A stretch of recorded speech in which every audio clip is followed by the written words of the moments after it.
Okay, hey, good evening, everybody. Welcome to the first Managing the Planet of the academic year at the new remodeled Avogadro's. It feels like it's a new, well, it is a new place everywhere. So those are the regulars. The stage used to be down there, and now they flipped it on us. So anyway, this is our group breaking in the new organization. So thanks for coming. Again, this is an event that we like to use to engage the community. So this is really all about you and the kinds of things that you'd like to hear about and talk about. So just some announcements for those of you who are following the SOGIS events. This one's on. The next one, October 3rd, the SOGIS senior scholar, former Governor Bill Ritter, will be presenting how geopolitics shapes the energy transition. That'll be at the Laurie Student Center Ballroom, right? So that'll be a big event, and that's sponsored by SOGIS. That's again on October 3rd at 3:30 p.m. We'll be back at Avogadro's here on October 11th between 5 and 6:30, looking at renewable energy transition. So the next two events will be focusing a lot on energy, which is something we're all very interested in and something that CSU has a great specialization in. But tonight we're going to start off with a topic about pollution. And pollution's a really general word, so we can cover everything here tonight. So we're going to be talking about pollution. We've got a set of experts up here from CSU who run the gamut in terms of what we look at in terms of pollution. So pollution is everywhere, and what are the solutions? And so that's what we're going to sort of discuss. So we'll do a brief introduction, and then we'll go ahead and we'll start with the questioning and background. Our first panelist is Sara Bombaci. Sara, right? One of the first-time panelists, right? Yep. Okay. She's an assistant professor in the Department of Fish and Wildlife and Conservation Biology. She conducts research in both conservation biology and social justice, an intersection of those two themes. In her lab, they study acoustic ecology, noise pollution, perhaps, okay, something like that, and investigate human-wildlife interactions, urban ecology, and explore the strategies for restoring biodiversity on both national and international levels. Welcome, Sara. Next is my buddy and colleague, Thomas Borch, professor in the Department of Soil and Crop Sciences. His research is focused on water and the reuse of water for water and the reuse of water for agricultural irrigation, wastewater management, and meat processing, looking at fire impacts on surface water quality, looking at permafrost thawing and carbon cycle and nutrient cycling, and also soil and water quality impacts on crop health. Thomas, welcome again. Third time? Okay, so our next panelist is John Mola. As an assistant professor in the Department of Forest and Rangeland Stewardship, John uses tools from landscape ecology, conservation genetics, and natural history observation to provide science that helps conserve plants and insects. Recent work is centered around the threatened and endangered bumblebees, specifically population genetics, pathogen and pesticide impacts, and continued long-term monitoring. Great, looking forward to hearing about that. Thank you. Our next panelist, Jeffrey Pierce, has been here before, I think, right? You've been here once before, Jeff. Jeff's a professor in the Department of Atmospheric Sciences. His research focuses on atmospheric particles and gases and their interactions on human health, clouds, and climate. Specifically, changes in atmospheric particles due to human-generated pollution and how those particles affect human health. Anyway, thank you for being here, Jeff. Okay, everybody, so what I'll do is, Jeff, maybe you'll start off and just give us a little bit of context in terms of what you're working on now, in terms of how it relates to the pollution issue. Sure. Yeah. So before I forget, if I stand up suddenly, it's because I'm recovering from sciatica. It's not only because I'm an eccentric professor. So just warning. So I am an aerosol scientist, so I study particulate matter in the atmosphere as well as gases in the atmosphere. My background is in chemical engineering, and through that, I got into air pollution that way, and I kind of fake it as an atmospheric scientist now, but love being in that department. So I started off just thinking about what's the chemistry and physics of particles in the atmosphere, and then through collaborators got to connecting that to climate, and then through health scientists and epidemiologists, I worked to understand the health effects of air pollution. Since moving to Colorado 10 years ago, naturally I've started doing a lot of research around wildfire smoke. So we think about that a lot. So if you have questions on that, I'd love to talk about it. That's about it. Okay, great. Let's go to John. Is this on? It is on. Sweet. My name is John Mola. As it was said, I am an assistant professor in the Department of Forest and Rangeland Stewardship. My lab is pretty new. I started at CSU last October, so I believe all of my students started 3 weeks ago. So most of the research that I have going on are things that I've brought over from my time at the U.S. Geological Survey or before that. I at times describe myself as kind of a bumblebee mercenary. I am specialized within bumblebees, but often generalized in exactly what I work on with those kind of model-ish organisms. So lots of things to do with bumblebees, but in terms of pollution, I suppose the reason or the connection I have here is a few studies looking at the effects of pesticide exposure, as well as potential solutions to pesticide exposure through sort of kind of interactions between pesticides and food availability for bumblebees. Have a whole bunch of ongoing research that I don't know the conclusion to yet, so I'll probably give lots of incomplete answers. Yeah. Great. Thomas. Yeah, thanks for inviting me to come back. Thomas Borch. I'm a professor in soil and crop sciences with joint appointments in chemistry and in civil and environmental engineering. I started at CSU in 2006, done a lot of different things, but what I currently am working on is focused on treatment and reuse of non-traditional water sources, such as produced water from oil and gas extraction for agricultural irrigation. And another thing I work a lot on right now is impacts of forest fires on soil and water quality. So looking at how it might impact the soil microbiome and the water quality in form of potentially forming disinfection byproducts when you chlorinate this water that is sourced from the rivers that are receiving all these burnt DOC from burnt areas. And then also I know Diana wanted me to talk about PFAS, fluorinated compounds. We have a few projects focused on fluorinated compounds. These PFAS compounds are primarily sourced from biosolids when it comes to agricultural environments. That's the primary source for that. And we have a project that is looking at whether we can use pyrolysis, so basically burning biosolids from wastewater treatment plants at very, very high temperature in the absence of oxygen, turning it into biochar, and then apply biochar instead of biosolids. Hopefully there's no PFAS left in this biochar. And then also, of course, another big source of PFAS is military operations where they use firefighting foams, AFFF.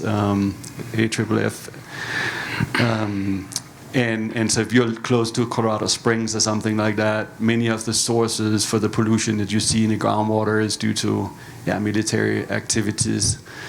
So I've done a lot of work in pollution. Feel free to ask me any questions as long as it stays in the water and soil. I heard the dry cleaning too for PFAS. Dry cleaning? No, not so much dry clean. There's more chlorinated compounds. Okay. But I stand corrected. But we actually have another project on PFAS sponsored by NOAA, the National Oceanographic Atmospheric Administration. They are funding us to look at structural fires and basically determining and characterizing the chemical footprint of structural fires. This is a collaboration with Shantanu Jada from mechanical engineering. And so imagine a lot of these PFAS compounds were used to rainproof, as Neil is saying, waterproof carpets and all these things that we have inside our homes. It's also being used a lot in circuit boards for electronics. And so the question is, when you burn these electronic devices or carpets, do we have enough PFAS basically being emitted from these structural fires? Some of the fires we've been looking at and working on is like the Marshall Fire that burned over New Year a few years back and took out 1,000 homes down in Boulder. And then also we're getting samples in from Maui, this horrible fire that just happened in Maui and had a lot of fatalities besides from ruining a lot of houses. And so the question is, do we need to worry about the pollution related to these structural fires in these islands? So anyways, yeah. Great. Okay, Sara. Yeah, thanks. Okay, so Sara Bombaci. I am an assistant professor in the Department of Fish, Wildlife, and Conservation Biology. Been here since 2019, so also new, but not quite as new as John. It's interesting. So I, as you sort of heard, work on quite a complexity of topics and wear a lot of hats. But in my PhD, I got really interested in acoustic ecology, so thinking about animal sounds and impacts of noise to wildlife. And that sort of took me into the direction of acoustic ecology even more. And I started thinking about soundscape ecology, and now I'm working with the national parks. So I run the listening lab at Colorado State University, which is a team of students that are working to sort of identify sounds that are captured in our national parks across the US. And I work with the sound and light ecology team, so a group of researchers here thinking about things like sound and light ecology. So a lot of like noise pollution impacts to national parks and natural spaces and wildlife. But as mentioned, I also think about social justice and conservation, sort of also moonlight as a social scientist and think about impacts to humans, right? And so that naturally took me into the space of thinking about noise pollution and its impacts to humans. I don't work in that space a lot, but it's a natural extension of some of the things that I'm thinking about with respect to wildlife. And so more and more I'm thinking about things like how noise is inequitably distributed in our cities, so impacts our marginalized communities more than our wealthier communities, things like that. So sort of an infusion of lots of these different areas that I work on, but that's the connection generally is noise pollution. Okay, great. Thank you. Okay, we're going to open it up for questions, and then we'll start the conversation. Anybody want to get the first question? And if not, I'll ask the first question. Anybody? Chickens? Come on. Okay. Okay, I'll ask the first question. John, I was wondering, could you elaborate a bit on the idea of the bees, right? In terms of, are they like the canary in the coal mine for pesticides and herbicides, or do you study dead or alive, or do they take in some of this stuff? And so, how do you operate your research? Yeah, so I should say that I was a collaborator on much of the pesticide research that I've done. So my knowledge of exactly, physically how pesticides affect bees is very much more related to the response that we observe. But so with that caveat, I think before I answer your particular question, I do want to clarify, just in case folks don't know, there's over 20,000 species of bee around the world. In Colorado here, we have over 900 species of bee. So when we talk about bees, we're talking about a really broad, suite of different life history traits. The vast majority are not social, like our honeybees are. Instead, they're solitary individuals. But there's kind of everything in between. There's species that nest in the ground, species that nest in twigs. And then a huge variety in levels of pollen specialization. So when we talk about how pesticides or any stressor impacts the bees, we're talking about a really broad range of species. Whether or not bees are particularly sensitive to pesticides, I think, again, depends on the context. I definitely think they can be kind of a canary in the coal mine in the sense that it's a lot easier to get people jazzed about bees than, say, what insect group do I want to besmirch right now? I don't know, like silverfish or something, right? Like it's a lot easier to get people excited about bees or pollinators because we have these kind of emotional connections with them, especially through honeybees, which are not native. So are they particularly sensitive? Maybe, but are they a good ambassador or a gateway bug? Yeah. I suppose to keep rambling for a moment, I will say because bees are obligate collectors of pollen, and because of a lot of neonicotinoid pesticides get into all the tissues of the plants, those neonics can be directly consumed by bees. So it's not just something that they would have to encounter, during a spray or during an application period. Instead, they're actually collecting that pollen, and if that pollen has pesticide residue in it, then that can be problematic.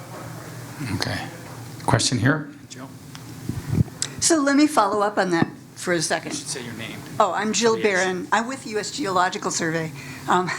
We never actually got to meet while I was at USGS in Fort Collins for 2.5 years I know. because I was there That's because during. I'm always on campus. Yeah, I was also there almost entirely during COVID, but I worked with Ian Pierce. Yeah. So nice to finally meet you. Who's giving a seminar next week? I sent it out today. But my question to you is about the pesticides themselves. When they're applied, is there a plume of pesticides that can get up into the atmosphere and move? And how far does that spread? As far as how far drift goes, I'm not positive, and maybe one of these other folks might have a better sense of that. But a lot of the times, the application can also be through coatings, on seed drills or whatever.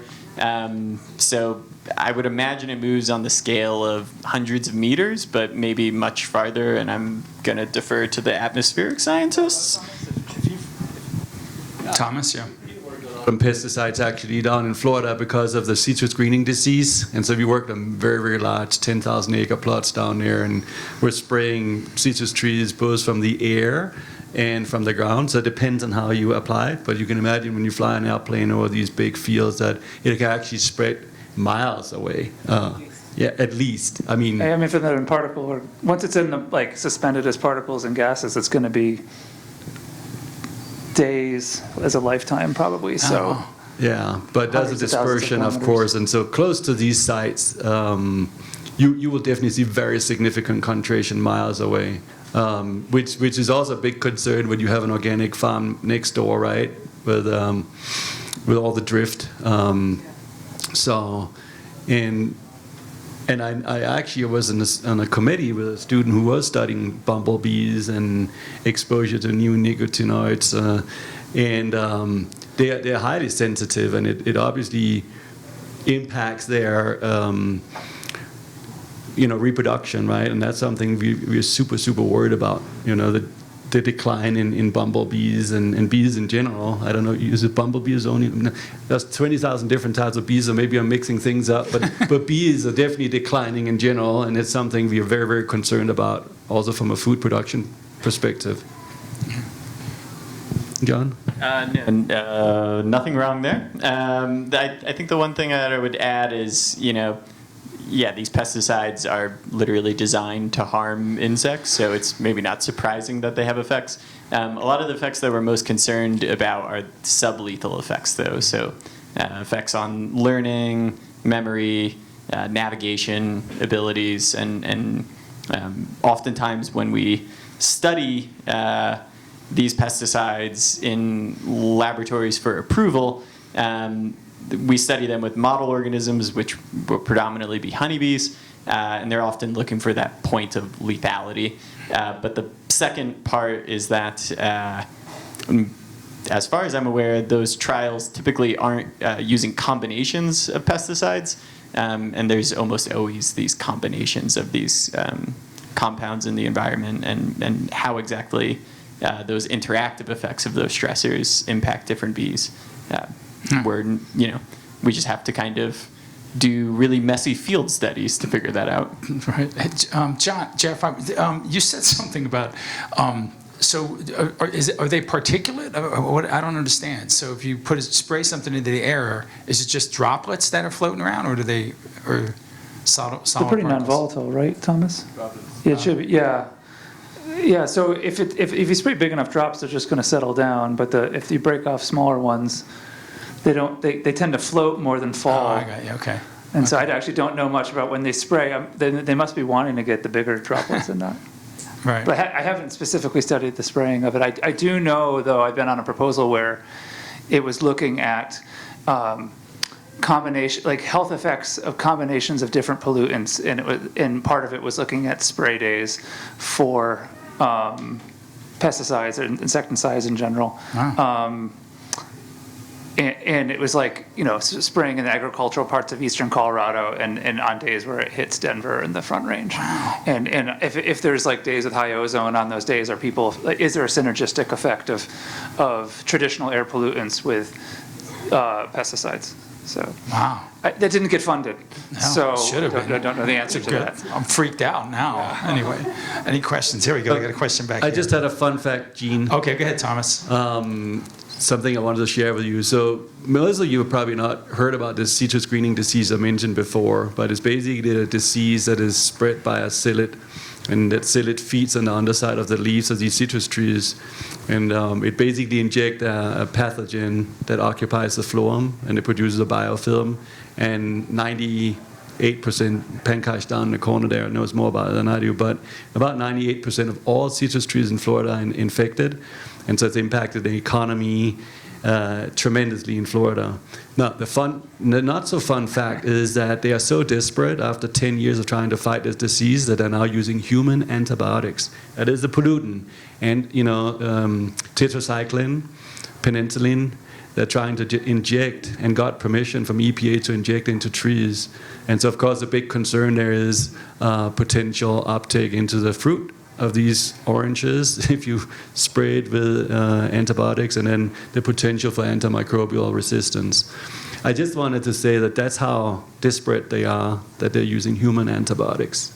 Well, that's a real fun fact, Thomas. Question over here, and you have to say your name. And, yeah. Hi, everyone. My name is Danny. I'm a veterinarian, a resident veterinarian at CSU's VTH, and am pursuing a PhD in epidemiology right now. Well, I was going to ask a question, but then you brought up antimicrobial resistance, and one thing that's actually been really interesting that I've seen in a bunch of conferences lately, there's been a lot of research out of University of Tennessee where they have done they've taken honey from farmers markets and from stores and have tested for AMR, and they are finding AMR in honey already, which I think is really alarming. My question, not related to that, I just had to make that statement after your fun fact. There's another one. My question has to do with, and I want to tread lightly and not sound insensitive to anybody who might have been affected by West Nile virus, because it is a big public health issue. But we've had a lot of spraying this summer for West Nile. We've had a lot of, I think Colorado was a hot spot for West Nile in general, the most cases in the United States. And I have heard that the city, whether this is true or not, tends to spray at night because pollinators are not active. But if that spray is, the permethrin is depositing on flowers, on pollen, can they still be affected? And could you speak to that, basically the spraying and what that might be doing to our pollinators? Okay, who's going to take that? John. Why are there so many pollinator questions? I wanted to lay low for a little bit, see how these things you're work. the new guy. You go first. Yeah. Again, I guess I'll defer to others on how well plant tissues take up these chemicals from sprays. But these pollinators are somewhere at night, and a lot of male bees, for instance, sadly don't have a home at night. And so, male solitary bees, we'll use squash bees as an example, because I was talking about them earlier today. Male squash bees will just kind of overnight in flowers or on the surfaces of flowers. So they could come in direct contact with those sprays while they're occurring. And that would apply to lots of other bees. Lots of other pollinators just kind of are hanging out on the undersides of leaves at night if they are not central place foragers like bees are. But I think, as well, to not be insensitive about West Nile virus, and to, I suppose, make like a crude example, as an avid biker, we have intersections that are much more deadly, per capita, and I don't see us banning cars. And anyway, I'm getting derailed, but I suppose my point here is that there's lots of other things flying around at night that are important foods for bats or other, things that Sara knows a lot more about. But there are other insects besides pollinators that we should want to sustain populations of. I also want to mention, Sara has to leave a little early, so if you have noise pollution or acoustic ecology questions, ask them early and often. So. My name is Dennis Ojima. I'm an emeritus professor at CSU. given the breadth of knowledge that you represent related to general pollution, I guess, what are some of the novel, emergent, human-made elements or activities that you worry about that we should be, I guess, concerned? Not being alarmist, but it'd be interesting to hear from you all what you see are some of the emerging pollutants. There's, nanoplastics, a lot of nanotechnology stuff that's going out there, a lot of pharmaceuticals. There's a lot of things in the soundscape that's emerging, that's influencing biodiversity. But, sort of from your perspective, given what you've been looking at in the research area and human impact consequences, it'd be great to hear from you sort of, what's new and emerging. That's a good question. So there's no doubt about the fact that the most attention right now on any compound group in the entire world is these PFAS compounds, these fluorinated compounds. It's the number one thing. They are active at nanogram per liter, nanogram per gram, depending on where you find these compounds. They are carcinogens. But that being said, I think they may be getting a little too much attention. Another fun fact is the following. Most people die not from not from soil pollution or water pollution. They die from air pollution, okay? So if you look at death, direct death globally, I would say, Jeff probably knows more than me, but 5 million deaths per year from air pollution, which is a lot more than the deaths caused by any water and soil. And I know I shouldn't say this since I'm a soil and water guy, but so that's a fact. Yet the PFAS gets a tremendous, that is the number one emerging compound group that we're looking at right now. And we're especially looking at it from the perspective of regulation, which is really hard because some cities, such as New York City, have set regulations or guidelines that are below the limit of detection. Okay, so to set guidelines below the limit of detection makes it really, really difficult to regulate since, they're so hard to analyze. They're also very expensive. So imagine that you have a wastewater treatment plant where the concentration of these PFAS and PFOA, those are these fluorinated compounds, they come out. Each sample alone costs $500 to analyze. So the other big question is who's going to pay for all this analysis? Are we willing to pay for that? And the other thing is they will never, ever go away. So even if we ban PFAS today, they are so persistent that they will be in the environment for many, many years. And more importantly, there are certain industries that cannot replace PFAS. Maybe a surprising industry, and that is actually the chip manufacturers, the people who make microchips. PFAS is an essential ingredient in the manufacturing of circuit boards, and there are no good alternative to that. So it will be around for a very, very, very long time, and it's spread both via water, soil, and air. We have seen it up in the Arctic, right? We have seen it everywhere. So I think the really big question is now, where should that limit be at which we need to treat? Because a lot of work is focusing on treating this water, right? Just treating and taking out the PFAS where there's a potential exposure for humans, and especially sensitive human beings, pregnant women, children. Those are the most sensitive folks that we need to take good care of. So that is one, and then the other one would be nanoplastics, and nano in general. But I think there's a lot of controversy about how much we really need to worry about nanoplastics. Nanoplastics are very, very small plastic particles that are potentially good carriers for pollutants. So they're good sorbents. So a lot of carcinogens might stick to it. When you have Diana's rainworms, earthworms, I guess they're called, they eat these small particles, right? And then the question is whether a carcinogen that is bound onto this microplastic can distribute, chemical equilibrium, redistribute itself within the fatty acid or fatty tissue of these nematodes and so forth, and impact these organisms. But those are the two big ones, nanoplastics and PFAS. And before that, of course, we were very worried about antibiotics, steroid, sex hormones, and back in the 60s, it was metals, right? And so we go through these phases. But I just wanted to point out again, if we really want to change the number of people dying from pollution, we should focus on air pollution. I know I'm shooting myself in my own feet here because I'm not studying that too much, except from the structural fires.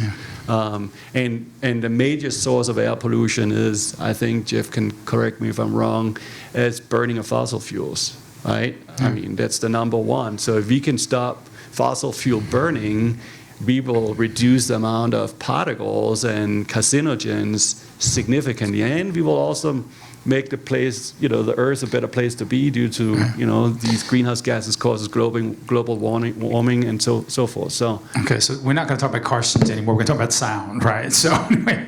So Sara, tell me, how do you study sound? I mean, how do you study the impact on organisms and people? Like, what instruments do you use and things? Like, what do you? Yeah, sure. So there's a lot of tools we use. Often we use Yeah. Yep. We use devices that we set out and deploy them remotely, and they just collect sound. There's a variety of these devices, and you set them to record. You set some sort of recording regime, and it obviously depends on your study objective and everything. But yeah, and you set them for different frequencies because the ranges of noises that you hear out there are really variable, right? So anthropogenic noise tends to occur in these lower frequencies along with insects and other things. And then you get birds and other things all the way up to bats, which are these really high frequency ranges. So, you basically have to target your strategy to, what sounds you're interested in studying. Mm-hmm. And sometimes you use a suite of recorders and things like that to be able to get that information. So what's a good example of the disproportionate impact on underrepresented communities? Like, what would that look like in Denver or in Fort Collins, maybe? What would that situation? What would that be? Yeah, it's actually super interesting. I wish I had my map because I have a really nice map that shows this. And so in marginalized communities, we're looking at noise levels, and this isn't just true for Denver, this is true across the country. We've mapped 83 cities across the US, and the pattern is very, very clear. In our marginalized communities, and when I say marginalized communities, I'm talking about communities of color, lower income communities, there's noise levels, I would say generally, not pervasively, not everywhere, right? But certainly that reach levels 80 decibels and above, 90 decibels, 100, 120 decibels. To give you a sense for what that means, because most people don't think in decibels, so 80 decibels, or we'll say 90, is like you're standing next to a lawnmower or a chainsaw, right? When you get up to 120 decibels, or even above 100 decibels, you're talking about standing 25 meters away from an aircraft taking off, right? This is really loud. In some of our communities of color, our lower income communities in Denver and in many cities across the US are experiencing these kinds of levels of noise. Not everywhere, not always, but it's common. So, and it's not true for our wealthier and wider communities generally. Those are experiencing levels around 70 decibels or below, and that number is actually really important because that is the EPA, the Environmental Protection Agency's cutoff for noise so that you can avoid adverse health effects. Okay. Yeah. Great. Thank you. Jeff, go ahead. No, you go. I have a question for you, Sara, about light. I'm a casual bird watcher. I imagine many of you are more serious bird watchers, but I'm getting all kinds of messages, especially this month, about migratory patterns of birds, and turn off your house lights. Yeah. Does it matter? Has there been any increase in darkness, and what's it do to the birds? Yeah, I mean, this is not my area of expertise, so I would definitely direct you more towards a colleague of mine, Dr. Kyle Horton. But from his work, I definitely know that, and from other work too, that light pollution absolutely has impacts on migratory birds. So they redirect, right? They end up going towards those light sources get confused, disoriented, get thrown off their migration paths that can lead to consequential all kinds of health impacts, right? Now, I know there's a lot of campaigns right now, so this is the peak time, migratory season, one of the 2 times a year which birds are moving across, and they're migrating a lot at night. They're spending a lot of time migrating at night. And so this is the peak time in which they're doing that, like literally right now. And so the cool thing about things like those notices you're getting is we can have a really big impact for bird conservation if we target light pollution control, maybe turning off lights, lowering lights, not having unnecessary lights on during these maybe 10 days, 2 times a year where there's a huge chance to make a difference. Yeah. Light was going to be my answer to Dennis's emerging pollution question, so thinking the same way, Joel. So Peter Bachland from Sojas here. I have a follow-up on the light and sound. Thomas referenced earlier the persistent nature of the PFAS chemical pollution, right? So with light and sound, it seems those, to a non-expert, they seem somewhat different in that they don't have that same kind of persistence. And so what I'm wondering, do we understand about the impacts when we eliminate the light pollution and the sound pollution? Is recovery really fast? Do we know? Or does the sound and light pollution have a lasting effect beyond the duration of the sound and the light? Yeah, it's a good question. Again, less knowledgeable in the light, so I'll probably speak more to the sound. It depends on the species that you're interested in. So there's a vast literature that shows a lot of impacts to wildlife from noise pollution. And some of those can be temporary, like avoidance, right? Moving away from an area. And studies have shown that animals do return to those areas if you mitigate or address that noise source. But then there's lasting effects, right? There's quite a few studies that have shown physiological effects, right? So animals have to do something to compensate for that noise, right? A lot of animals' communication, especially thinking about birds, is critical to reproductive success, to avoiding, detecting predators, all those things, right? And so without being able to produce those signals or hear those signals, they experience a lot of stress, physiological stress. And that some studies have gone so far to show that that has longer term effects on reproduction, health, those kinds of things, fitness. But so I don't know if anybody's gone so far as to say when you remove that source, does that all go away? It would be cool if that study was done, but I haven't seen it. So yeah, I think there are some ephemeral effects that do, the literature shows, yeah, do clear away when we address or mitigate that noise. And then there's some that are more long lasting. A question over here, right with you. Can I piggyback on that quickly?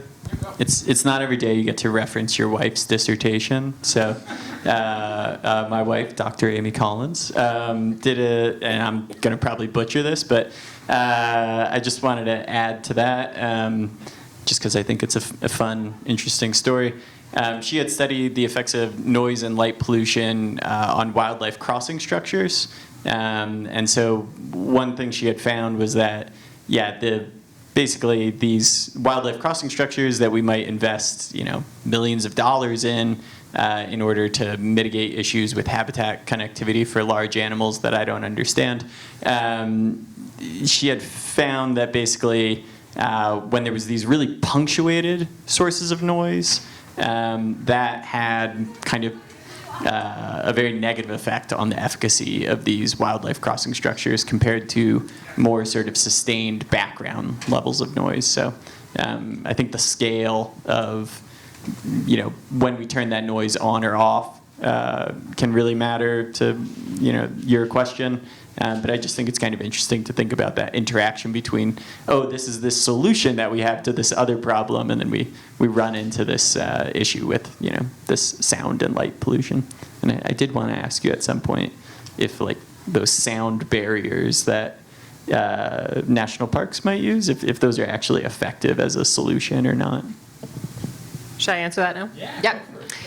Yeah, they are effective to a degree. So yeah, they have some buffering on sound. There's a lot of tools that folks are using.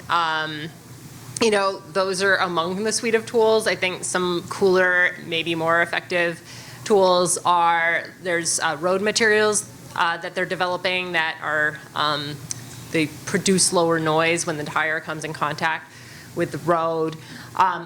Good old-fashioned tree walls and natural vegetation plantings that are arranged in such a way as to reduce or buffer the effect of sound is actually still really effective.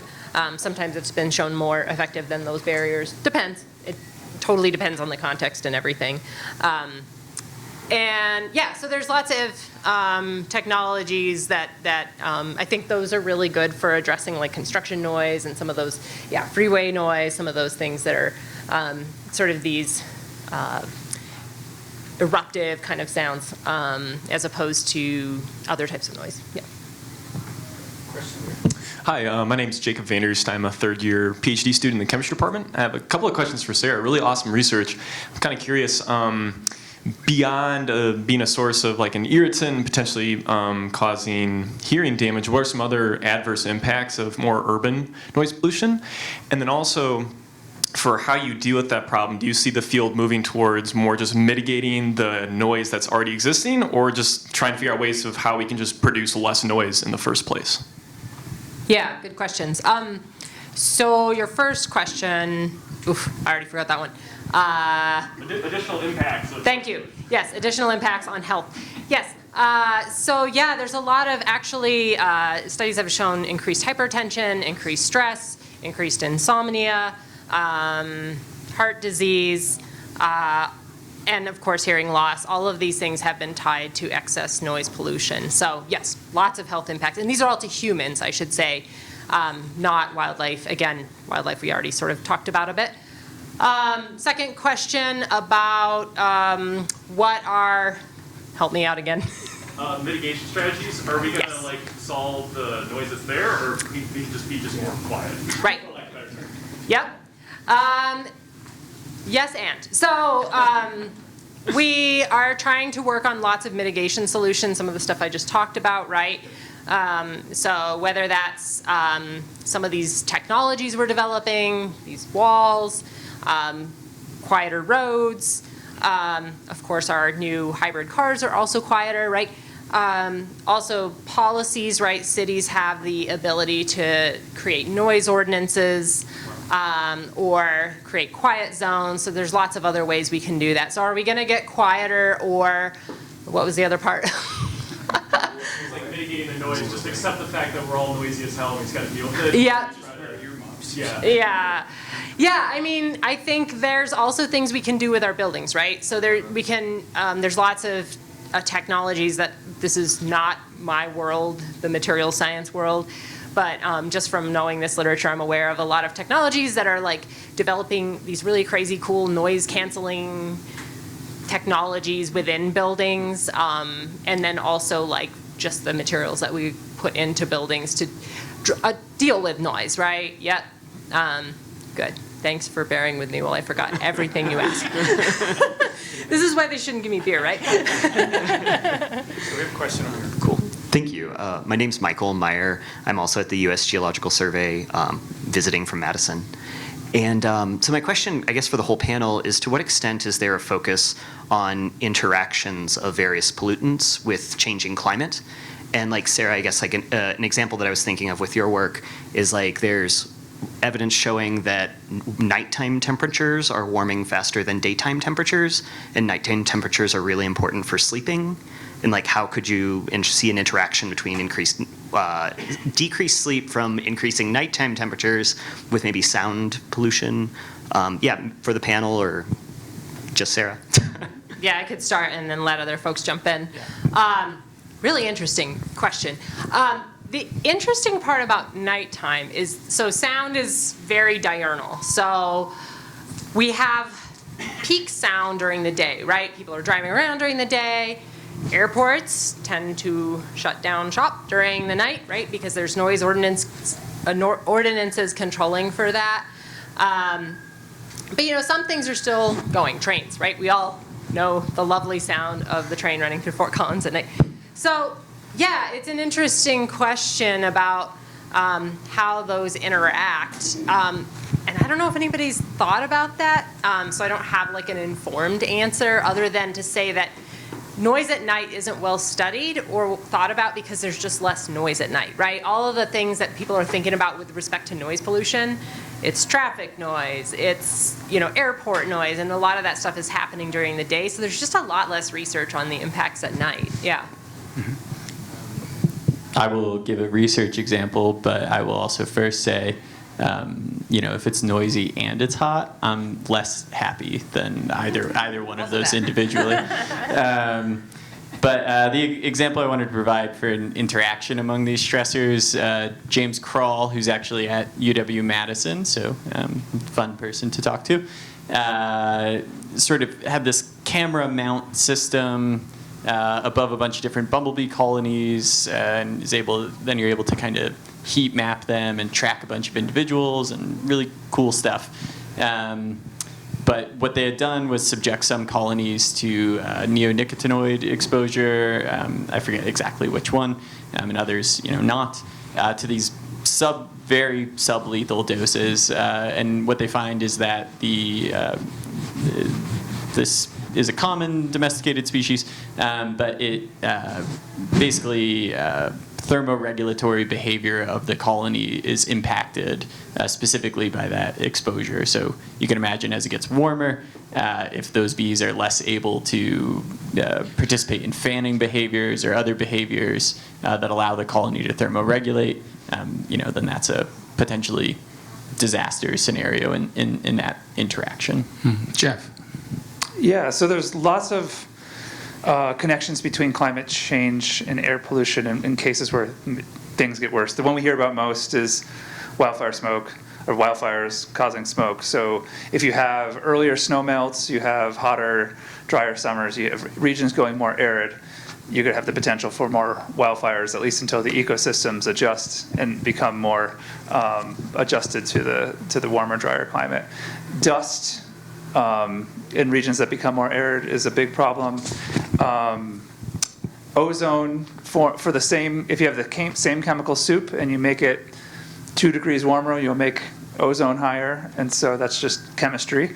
And then another one is when it's warmer, trees emit more VOCs, so the pine tree smell, the citrus smell, all that stuff. If you make it a few degrees warmer, they emit more of these VOCs. Those oxidize in the atmosphere and form particles. So there's all of these connections on my end with climate. Thomas? Can you hear me? Yeah. Good. So forest fires obviously is a very big, has a big impact on water and soil quality. So for example, trees are natural sorbents for mercury. And so when you burn all these trees, you have the potential for transferring mercury into the environment, which is a very toxic compound, neurotoxin. And the other thing is, of course, that these forest fires can tremendously impact nutrient cycling in soils and also runoff of organic matter into these rivers that are being sourced for drinking water, as I told you before.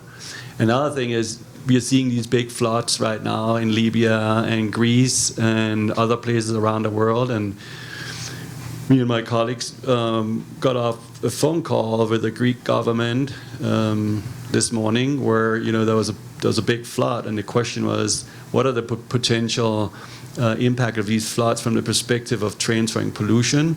And so when you have big floods, not only does it cause a lot of erosion, but it also impacts, of course, the mobility of pesticides and fertilizers. A lot of that goes with erosion into near stream waters.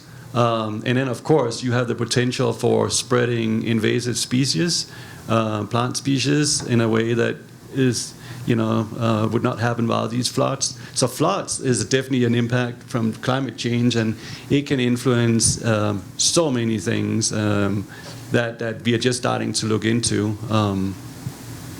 Yeah. Okay. A question over here. Hello, my name is Matt. I'm a first-year PhD student in the Department of Chemistry at CSU. And my question is for Sara about like the fish and wildlife noise pollution. So I come from an island, and in our island we have these fishing sanctuaries where like fishing is prohibited, and just like anything with motorized generators are like prohibited as well. So, however, locals and tourists kind of disregard the laws around that, and they kind of do whatever they want. So I have like two questions, one general and one very specific question. So my general question is like, is there a difference in the disruption of ecosystem caused by the noise pollution from personal boats compared to big commercial fishing boats? And then the specific question is, are there tools that we can implement in the water or put in the water to detect noise pollutions and that can have a real time transmitting to the local fishing department that oversees the sanctuary so we can decrease the these illegal activities? Yeah, great questions. I will try to remember both of them this time. So your first question about basically local or smaller vessels versus the larger commercial vessels. And yes, absolutely, there's definitely a difference in the sort of noise impacts to marine wildlife. And I don't work in aquatic systems, so I can't speak to like how dramatic those differences are. But the smaller vessels are making less impact to wildlife, disrupting wildlife less because the noise carries. The noise impact doesn't carry as far, right? It's not as loud, it doesn't carry as far. It does carry further in water just generally, right? Noise carries well in water, and so it can have cascading impacts that are much further than on land and in terrestrial systems. Now, as far as these auto detection technologies, again, I don't work in aquatic systems, so I don't know that they're doing the same thing there, but there's a lot of those happening in terrestrial systems, so I would imagine that folks in aquatic systems, they're thinking about these too. So there's a lot of people are working with setting up these acoustic units to detect, I'm thinking in terrestrial systems, signs of poaching, right? Evidence of poaching, and sending signals instantly to folks, to anti-poaching patrols, et cetera, to say, hey, poaching is happening in this area, you might send some patrols out there, right? So I can't imagine that they're not thinking about that in the aquatic systems as well, but I just don't know that for sure because I don't work in those systems. Yeah, good question. Question back here. Akash. Hi, I'm Pankaj Trivedi. I'm a professor in agriculture biology. And my question is so how we can prioritize finding solutions for the immediate problems which can have a bigger impact in the longer term? For example, like pesticide, we need pesticide. Okay, as Thomas said, we need those pesticides to spread the stuff, to spread the disease. Okay, we need antibiotics also to care for the disease. So these are the immediate solutions what we want to need. But then it will have a bigger problem later on. So how we can prioritize this smaller term immediate things what we need rather than the bigger goal of how they can be sustained in the environment for a very long time and can have a big impact on there. Well, you can answer that better than me, Pankaj. But here's an interesting example. So when you have monocultures and you use pesticides very heavily, you're more or less removing all the predators, all the natural predators in these agricultural environment that would normally go in and fight aphids that are transferring pathogens and so forth. So it has been shown that, for example, within organic farming, yet without using pesticides, they don't actually have a high incidence of citrus greening disease because you have natural predators that will take out these psyllids, right, that are transferring disease. So I think by having such a highly managed agricultural system, you more or less remove all types of natural defense systems and make these systems exceptionally prone for disease and so forth. So I think we need to think about going back in time, and look at also natural, crops, for example, that was native to the environment where we live. drought tolerant. We're often growing alfalfa, which is one of the most water-consuming crops that I can think of, right? And takes out most of the water from the Colorado River. Instead of thinking about, well, could we change the cropping system? Could we introduce some of the native species or more drought-tolerant species, right? That would require less water and perhaps less pesticides. So again, I think these highly managed systems that's the scary part, Yeah, sorry. Yeah, to add to that, I think this gets at the bigger point, which is this increased landscape heterogeneity, whether that comes from, in the case of just having diversified cropping systems or more semi-natural habitat within landscapes, probably the bigger solution. But for sake of argument, let's just say that we refuse to do that because that's the most likely scenario. One of the projects that I was involved with, basically we had found that when you supplement landscapes, again, I'm going to talk about bees, with wildflower strips that do not have these pesticides, that basically for generalist floral visitors, some of those negative effects of those pesticides are offset. So it's basically dilution, right? So you're providing high amounts of floral resources for these bees to use that are not just the crop pollens. And then we see that in the landscapes, even with high pesticide exposure, as long as there's high amounts of floral resources, they're still able to reproduce successfully. Some of those more specialized pollinators might not have that same luxury, I suppose. But we can target, those pollen specialists by providing forage that is specifically preferred by them. The last thing I'll say, I don't know if there's research on this with pesticides specifically, but for pathogens, it's been shown that there's certain types of pollens that can help mitigate those effects of pathogen exposure. And so there's a lot of great work on that coming out of Lynn Adler's lab in the Northeast. Question back here. John, earlier, Danny, again, hi everybody. John, earlier you asked Sara about noise barriers that are used maybe in national parks, and Sara, you responded as an option other than walls being built as trees, putting in some tree barriers and whatnot. So I'm curious if there's any research that is looking into, so let's call the walls, the built walls, an engineered approach, and the trees an ecosystem-based adaptation.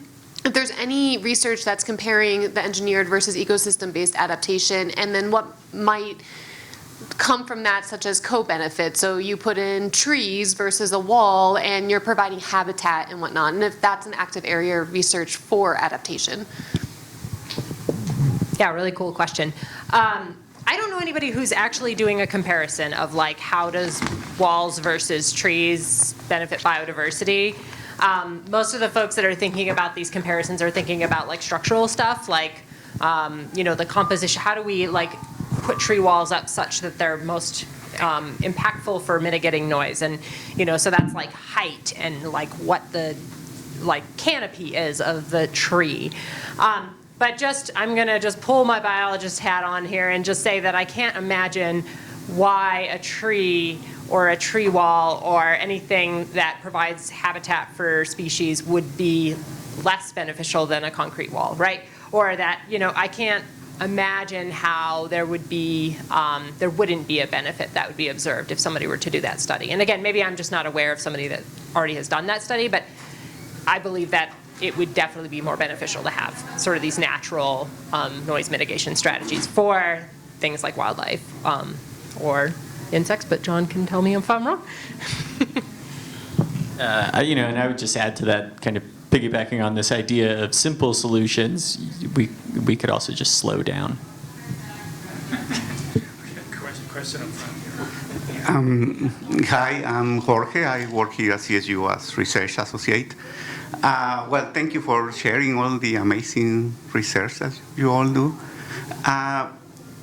My question is, well, I'm glad that you bring the fossil fuel burning as a huge problem. besides all the others that we have been talking about. And talking about prioritizing also. What can we do? I mean, what else can we do? We hear here and we talk about that between us, and I can ride my bike instead of my car. But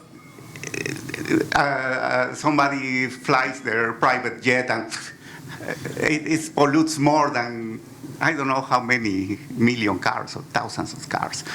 So what else can we do? And that's a really honest question. What can we do? Can we take a stand as a university or something that can have some influence on the people that is, at the end, is going to elect the next governments? And, you know, some of them are trying to bring back coal and more fossil fuels, and others are not as much. So what else can we do? So if my colleague Scott Denning was here, he'd say, electrify everything and make your electricity renewable. And, you know, all these ways of needing really good transmission and storage of electricity, and then, you know, needing to, you know, develop it, make it cheap enough that it will gradually spread around the world, and that type of thing, so that you do everything through renewable electricity. But once you get into the politics part, then you're outside of my expertise and how that goes. Go ahead, Tom. Yeah, so it's a good question, something I think a lot about. And, you know, a lot of it is so politically driven, what we do nowadays. And I think one of the big mistakes, around the world right now, is that we have basically starting to close down all the nuclear reactors that are producing nuclear power, right, for the electrical grid. Because if you look at the life cycle, if you do a life cycle analysis on fossil fuel burning versus using nuclear for energy production, very, very, very few people have ever died from atomic power, okay? Even if you think it's about some of the worst cases in history, like Fukushima and Chernobyl, if you look at the actual death and impact, it's very, very low relative to fossil fuel burning, where we have people dying from the coal mines every day, to the 5 million people dying every single year from air pollution. The reason I bring up atomic power plants is because we are able to build them very safe. We are able to actually manage the waste very well today. And while a lot of the alternative energy sources are important, they cannot at this point of time just go in and replace all our needs. So, for example, Enroll came out with a report recently showing that, you know, best case scenario is that with solar, we could probably produce about 40% of all the energy needed from solar panels. But that means that we need to integrate solar panels in every single agricultural environment and every rooftop and so forth. Denmark is a good example. We have about 50% of all electricity from alternative energy, right, where we also include wind. Now, so I think that atomic power plants would be a good transition. It shouldn't be a resting pillow forever as we develop better alternatives such as hydro, wind, solar, and so forth. But I am very worried about the very rapid increase in greenhouse gas emissions, and we need to immediately, you know, use something that does not result in that. So I think it's a mix, but of course, you know, you say uranium and people immediately get scared, even though uranium have never ever been shown to, you know, cause cancer, for example. It's, you know, so there's just a lot of politics and misinformation, and I think it all starts with education, you know. But of course, in this country, the, you know, fossil fuel industry, you know, they're very, very powerful, right? The lobbying in Washington, D.C. is heavily influenced by oil and gas. And even though they invest a lot of money in alternatives, all the big companies do invest, but oftentimes it's, you know, I hate to say it, but it's greenwashing. They could do a lot more. So Thomas, do you think the hydrogen is greenwashing? No, I think actually hydrogen is a great thing, but we are far from a point where we're able to implement hydrogen. You know, we are still not able to produce hydrogen in huge amounts, safely, and so forth. But I think we should indeed look into that more. And if Brian Wilson was here, he could talk a lot more to that point. So let me ask you about green ammonia. Could that be a solution as a fuel? You might have to define it first, or I would. Go ahead. I don't have a good answer for that. I've heard about it, but I don't know enough to give you a professional evaluation of green ammonia. But I think it's interesting. Yeah, I'm somewhat familiar with it, but the first thing I thought of is like, we make fertilizer using fossil fuels right now, and so we're going to ramp it up it has to we'd have to come through renewable sources in order to power it. And so, Fertilizer, yes, but I've also heard it as a fuel for ocean-going vessels. right. But so we're using fossil fuel to make our fertilizer, and now we need to make this much more ammonia for our fuels. Yeah. The energy to make it has to come from somewhere, so it still needs to. It's a way to store it once the renewable energy is in a sense.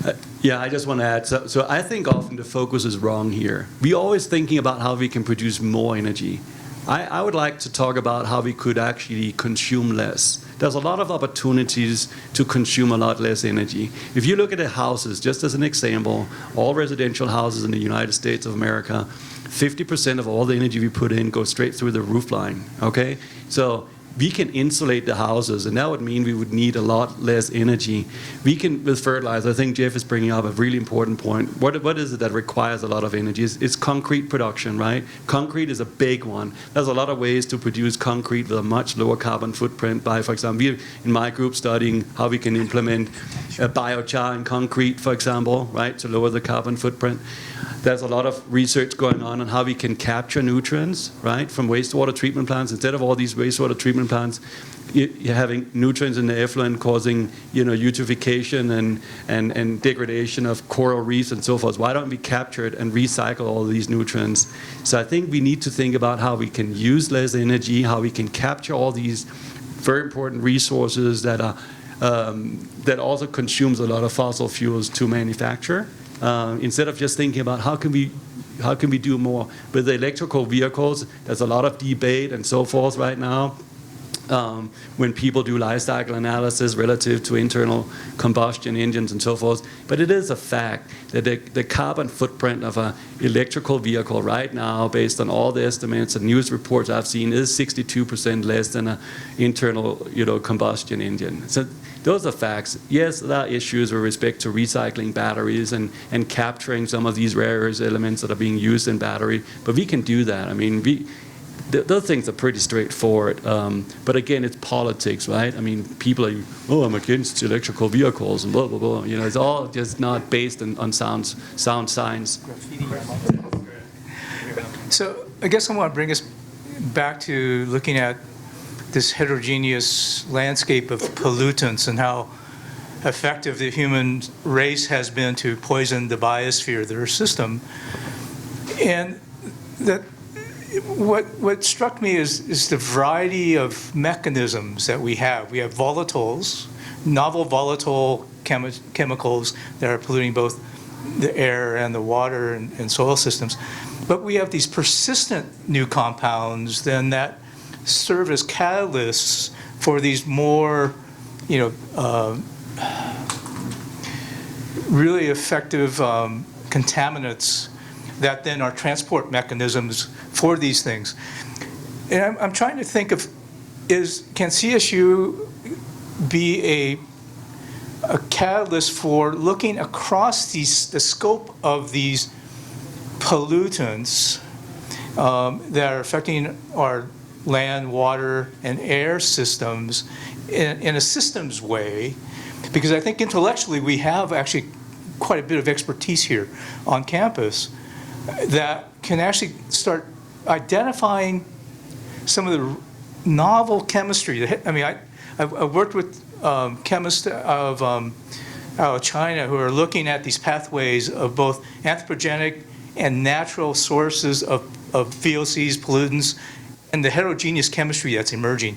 And it's scary that what you see. And I'm sure you see the same out of the South Asia, out of some of the areas that have less environmental controls on pollutants.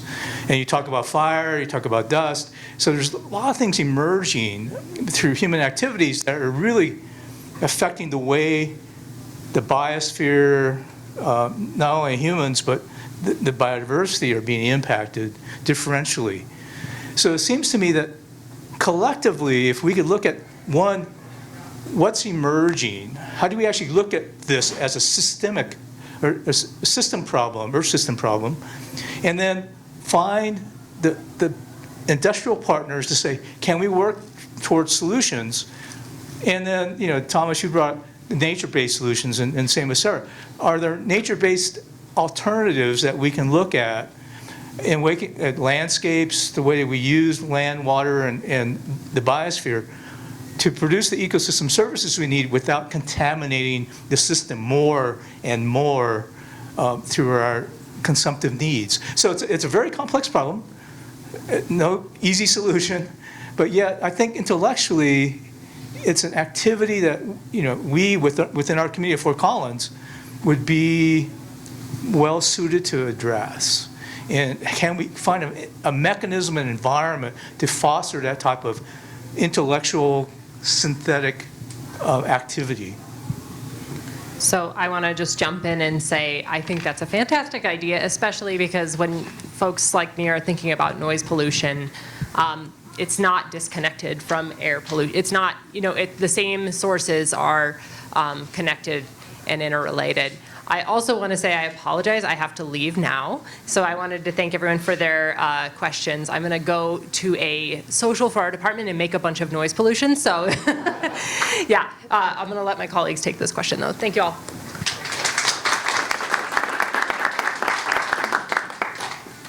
No, it's a very important point. I mean, I think indeed we need to take a holistic approach to these problems. So over the last few years, I was asked to develop a roadmap for the agricultural industry from the perspective of finding and identifying new water sources, and also ways to potentially treat and reuse water within the agricultural industry. Granted that the agricultural industry is responsible for about 80% of all freshwater consumption. The rest is split between residential and other industries.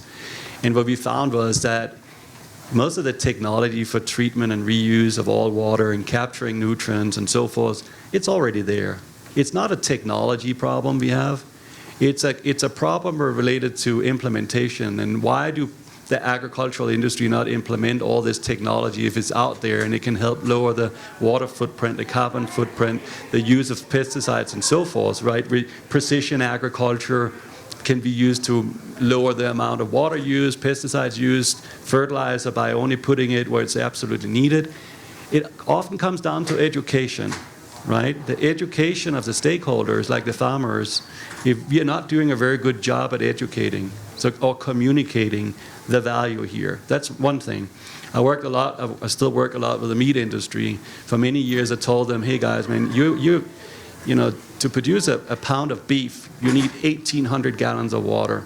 Out of those 1,800 gallons of water, 95% of it is the feed or forage that is being produced for that, for producing the meat, and 5% is within the industry for meat processing. They still, within meat processing, use about 800 gallons, like some out in Greeley, right, per cow or per beef cattle that comes in, washing and preparing. And so they said to me, well, there's no reason to make all these capital investments because water is cheap, energy is cheap, right? And then the follow-up question was, but, basically what I said to them was, well, what does it matter if water is cheap and gas is cheap if you run out of water? And then, of course, the follow-up question for them is, Dr. Borch, when are we running out of water? And I said, I don't know, maybe 2 years, 5 years, 10 years, I don't know. This is 5 years ago. What happened in the meantime? Well, over the last few years, 2 years, the federal government have reduced the flow of water in the Colorado River. And that directly influenced the meat processing industry, and they have been calling me pretty crazily, honestly, JBS, Tyson, Cargill, you name it, because now the federal government have told them to limit the amount of water they can use with 15%. So basically, sometimes it has to come top down. It has to be the government saying, it's not okay that you use so much water. If there's technology available for you to limit that water consumption, so we can use these very scarce water resources for other purposes, right? Like growing food.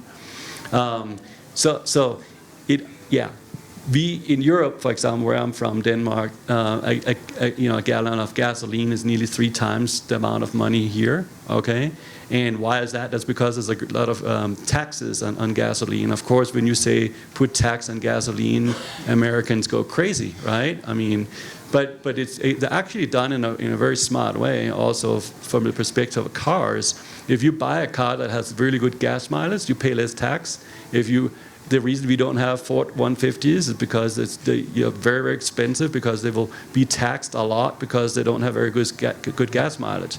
I know it might not be easy to implement, controls like that here, but it's really required actually in order to make sure that we have water enough to produce food so we can survive. I mean, these are the things. The same with greenhouse gases. Yeah, maybe atomic power plants is not the most popular thing to say because for whatever reason. But if you want to stop greenhouse gas emissions now, we need to do something very dramatic. And I really challenge you all to think about a life cycle analysis. Compare apples to apples. And I don't think we have another 20 years where we can just allow fossil fuel burning to the extent that we see now. That would be way more catastrophic than starting to think about alternative ways of using and producing energy. So anyways. I want to, talk about the CSU and Fort Collins community that Dennis brought up. And I think everybody I know that works in pollution at CSU is doing things in collaborations that they never imagined they would do when they got here. So Thomas gave the example. He's working with Shantanu Jathar, who's a mechanical engineer who studies combustion and emissions. And there's this NOAA call about what happens when we burn anthropogenic building materials, and Shantanu thinks, well, what we need to know about the fate. So he teams up with Thomas on that, and I'm working with epidemiologists.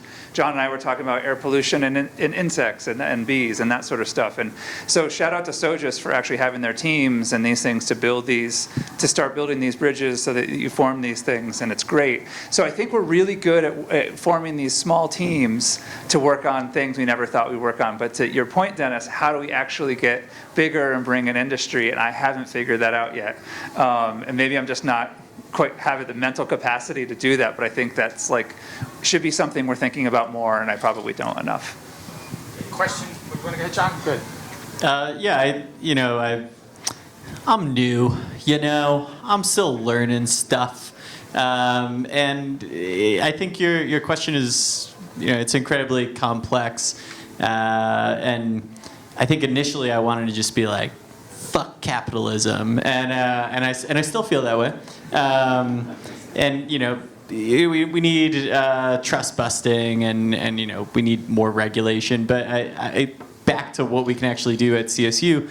I think a lot of us in the room, we teach, and I'll share this as a little anecdote. But when I got this job, I'm a first-generation college student, and my mom said to me, "I'm so proud of you, but also I'm sad that you all went to college and your professors turned you into socialists." And I don't think that we should necessarily advocate for one political position or another, but I suppose my long-winded point here is that I teach forest ecology, but I like to try and make sure that we don't pretend that the trajectory of forests is completely devoid of human influence, or that when we talk about how forests might be changing, that we're talking about what is our desired trajectory for these forests. So when we teach, that's probably our biggest point of impact is making these points that maybe we should consider nuclear energy in a new, more modern way, or that we should be thinking about these holistic solutions. Sara and I both do quite a bit more social science research than I think we would have initially believed we were going to do at the start of our PhDs. So I think that teaching and influence is probably should not be overlooked, in our institution's mission. Okay, question back here. Hello, my name is CB. I'm a PhD student in the civil engineering program studying water. My question, just following up with the gentleman from the table, is a little more simple. I believe strongly that my impact is directly related to how I consume, in terms of what I eat, where I travel, and in what modes I do that. So my question is, you know, in my home I have a black bin and a blue bin. The black bin where I put all the waste, and the blue bin is where I put the recyclables. To what extent are those waste managed within, say, like here in Fort Collins or in the Larimer County? What percentage of it goes to landfill? How much gets actually recycled or downscaled? And how much goes into, like, say, a deep sea landfill, or even like shipped abroad? Okay, that's a good question. Go ahead. I don't know the answer to that question, but I know that my wife is vigilant about washing, making sure the recycled stuff is actually good, like cleaned of all food and all stuff, because she hears about things where right here. whole ships and stuff. Wait, what's going on? He's got an answer for that question. Oh, okay. I'm sorry. I'll stop freestyling. No, go ahead. I'm just saying, yeah, like you need to make sure your recyclables like are what can be recycled, or else like whole ships will get turned back and those sorts of things. Yeah, right on to that. My name's Stacy. I'm the campus energy coordinator in facilities. So I'm not the recycling expert. I'm the energy conservation guy. So I'm the turn off lights and empty rooms guy.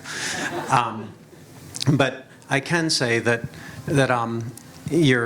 it is important how we separate that. But to Jeff's point, there is no wish cycling. Wish cycling is probably our biggest challenge in the community on campus, where we want stuff to be recyclable, and maybe some of it could be recycled in certain places under certain conditions, but those are very specific and specialized, and those are not always the systems that we have here locally. And so therefore, when we wish cycle, when we put more things in the recycle bin that we just wish it could be recycled, it ends up being a more expensive trip to the landfill.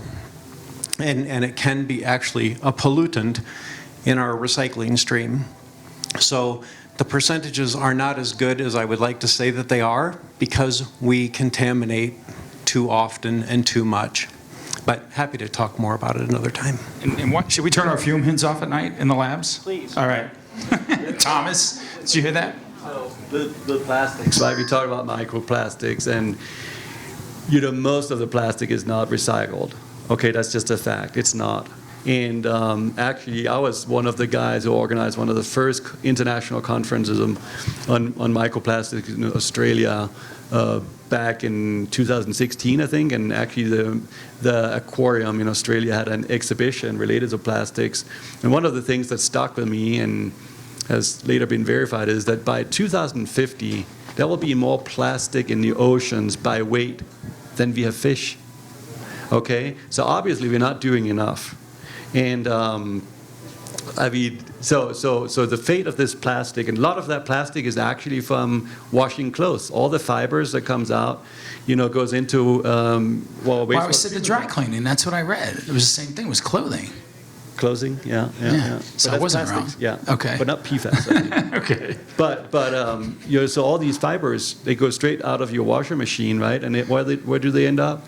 At a wastewater treatment plant. And where do they then end up? In biosolids and water, right? That is being distributed everywhere. And it's very important to understand that wastewater treatment plants are only designed to do two things. Do you know what that is? It's not to remove antibiotics. It's not to remove microplastics. It's to remove organic matter and nutrients. That's it, right? That's all they're designed to do. Now, some wastewater treatment plants have a little bit of UV, and they try to remove pathogens to a higher level. But in general, that's all they're designed to do. Even though we could do a lot more, but that's often cost prohibitive. Okay, I guess we're up to time. All right, everybody, let's give a round of applause. Thank you, guys. Really good work tonight. Thank you, everybody. Stay around if you want to talk to some of the panelists, if they can hang out. And we'll see you, I think it was October 11th, Diane? I think it's when the next panel is. And and if you want to see any of the SOGIS events, just go to sustainability, www.sustainability@seeit.com. Okay, sorry, I hadn't said it in so long. Anyway, have a good night, everybody, and ride your bikes home. Okay, bye.